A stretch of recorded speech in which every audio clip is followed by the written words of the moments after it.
I have never been more certain that we are getting pro sports back and college football back on time than I am this morning.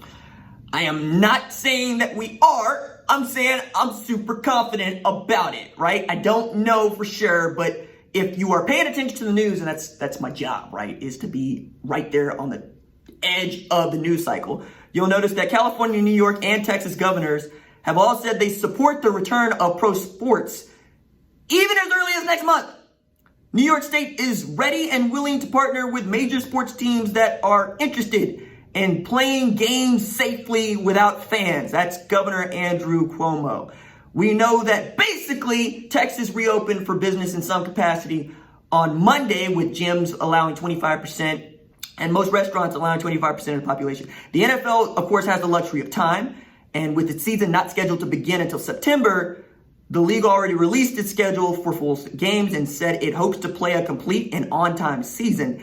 And then if you're continuing to look at California, which seemed to be the strongest holdout of all of these things, it seemed to basically have been problematic even a week ago, with Los Angeles County saying we're probably going to extend our safer at home order for the next 3 months to kind of easing those restrictions. As a matter of fact, Governor Gavin Newsom, who's a Democrat, announced Monday that he can foresee pro sports returning early next month. Next month is June, albeit with restrictions. The quote is, sporting events, pro sports in that first week or so of June without spectators and modifications and very prescriptive conditions also could begin to move forward, and a number of other sectors of our economy will open up again if we hold these trend lines in the next number of weeks. And of course, Governor Greg Abbott announced that professional sports can resume in his state without spectators on May 31st. So that's pro sports, right?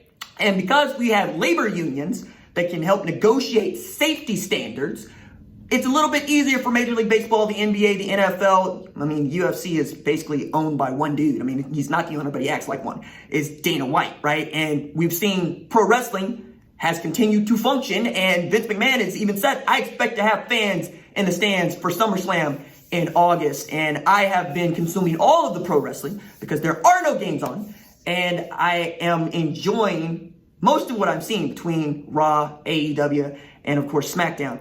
But the other part about this that I find interesting is Bob Bowlsby, who just 2 weeks ago was not really sure that we could even have football, was not even sure that we could have fans in the stands, and was talking about cheek to jowl and how fans might not want to sit together at places like the Cotton Bowl for OU Texas, to which I'm going, y'all are totally misreading the situation, because one of the things that I have to do is understand what people think and what they want to talk about and how they are interpreting the events. And sometimes I sincerely believe the folks making hundreds of thousands and especially millions of dollars do not actually listen to the noise on the floor. Because if you did, you'd hear people going, yeah, I'm going to watch football.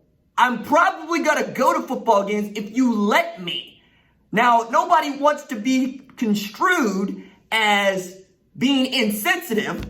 You know, it's like people don't want to be construed as being without some sort of moral compass and ethics, but at the same time, they want their sports, and they don't really care if you put yourself in harm's way as long as you go out there and play football. We have kneeling to demonstrate this. As long as you don't get in my way, as long as you don't get in my idea of what entertainment should look like, go do the game, right? People are flipping tables because Major League Baseball players are going, no, I want my full contract because that's what I signed. And they would hold me to the contract that I signed if things weren't going my way. So why would I want to give Major League Baseball back any money? Owners aren't giving back any money. We got Tillman Fertitta sitting with President Trump dragging his general manager over a tweet he sent last year, talking about, I knew it was going to be a bad year for China. Like, yo, this is where we're at. This is how people are talking about this. So Bob Bowlsby finally listens to the people on the ground and says, you know, maybe I'm going to have to back off what I think is best for people and just give them what they want, which is football. We had last week Lincoln Riley say, I think it's ridiculous to bring kids back in June. And now, just yesterday, We have the Big 12 Conference going, yeah, we're thinking that between June 1, July 1, probably going to have kids returning to campus. We have the University of Oklahoma putting out guidelines for how it's going to go through the fall semester, talking about, hey, in sections with 40 or fewer, as if that's not a bunch of people, we're going to keep them the same. But with sections of 40 or more, we're going to move to online. And we're going to allow 30 minutes in between classes as opposed to 10 so that we don't have to send everybody out all at once. To which I'm going, nah, man, any contact is bad contact. Did we not get this? You know? I mean, it's about 50% in this city of people that are wearing masks versus not. And that's not necessarily a judgment. It's respect. It's like saying 50% of people are holding open doors and 50% of people are not. Right? And just trying to abide by what somebody else makes and feels safe seems to be an impediment to the way some people want to live, to which I'm going, what happened to being polite? You know, like I operate as if I'm asymptomatic. You know, I operate as if I got the thing and I could spread the thing, but it ain't going to hurt me. You know, like that, because chances are I already had it, you know, and passed it. If it's moving at the way that people think it's moving, right? And there's a lot of people that fit into that category. But because I have a love for humanity and I have a love for my community, somehow being maligned for wanting to be safe and wanting to protect my parents. Meanwhile, Bob Bowlsby's going, hey, okay, cool. I get that my job is to make this bread and to get this paper and allow my head coaches and my athletic directors and the presidents of these universities to get their bread and make this paper because we can't get the NCAA tournament back, and that's going to be between $15 and $18 million that the Big 12 just doesn't get this year.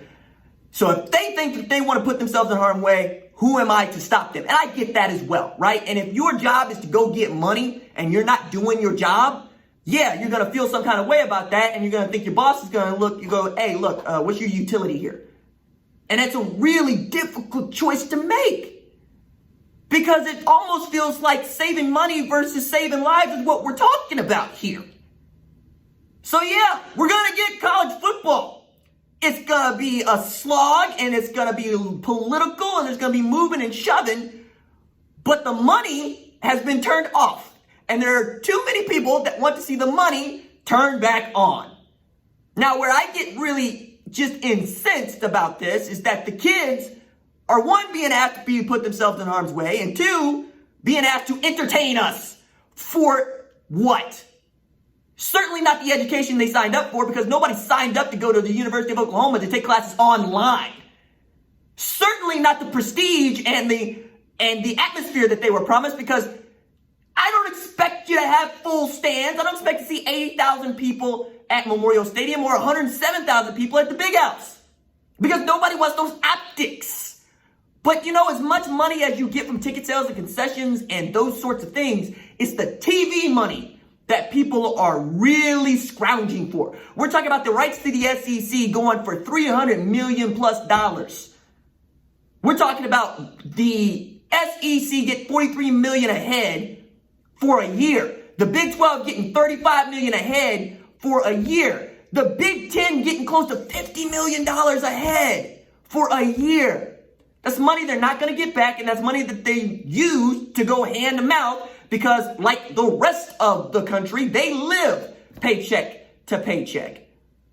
So I'm getting to understand, if they want to pay the light bill, they got to put themselves in harm's way like the rest of us, to which the kids have to do this as well? For what? You know, one of the things I was raised to believe is kiddos should not be responsible to adults for their well-being and happiness.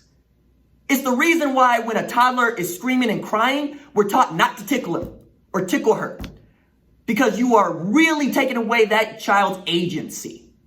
And that's not discipline, that's manipulation. Are we manipulating these college football players? Because I assure you, if they decide to stay home, you probably find somebody that could play, but you ain't going to watch that product.